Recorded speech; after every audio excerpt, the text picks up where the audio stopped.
There are some issues which have been mentioned here which are not really correct. There's all over the world, subsidies are there. We should not be told that subsidies should not be there on consumption. In Europe, from 2021 up to now, all the governments in Europe have spent over 800 billion euros in subsidies, including on VAT cut on petrol and on energy and many other things to make the cost of living cheaper because of what has happened in wherever. So it happens on food, on fuel. You can actually to make the lives of people cheaper by providing subsidies. I think you cannot say the government finds it comfortable to give subsidy to Kenya Power and Lighting, which is making profit in that particular year. You remember 2 years ago, the government gave a lot of money, over 7 billion. That same year, KPLC made 3 billion for Ndindi Oro and his other shareholders. Kenya Airways has taken nearly 50 billion, you know.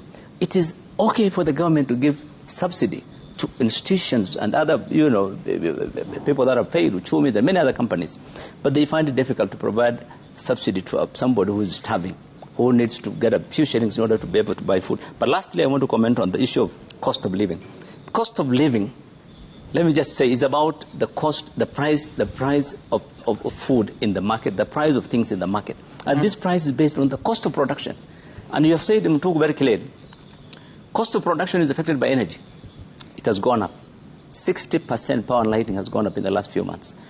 The second one is power. The second one is taxes. So many taxes are going up. We don't have time to go through them. But I'm actually very disappointed that the people in manufacturing and other important sectors have not been given adequate time, because there are many areas in manufacturing where the taxes, excise duties and VATs and others that have been introduced, including 10% and so forth, is going to make things very expensive and the cost of production will be high. Lastly, fuel. So those three things, fuel going up, taxes going up, energy going up, you cannot expect to see cost of living going down. In fact, the macroeconomic indicators are all heading south. Interest is going up. Inflation is going up. Exchange rate is getting worse. The shilling is going to 140 plus. The fiscal deficit. So all indications, and I want to disagree with the minister. All the challenges we have had in this country, the reason why we are talking about lack of food insecurity, housing, medical, is governance. Right.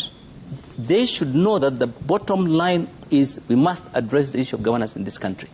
If they can tell us loud and clear that we are not going to deal with corruption, that's a governance issue. If they don't deal with the governance issue, we will be talking about housing, disease, education, all these problems for the next 50 years again.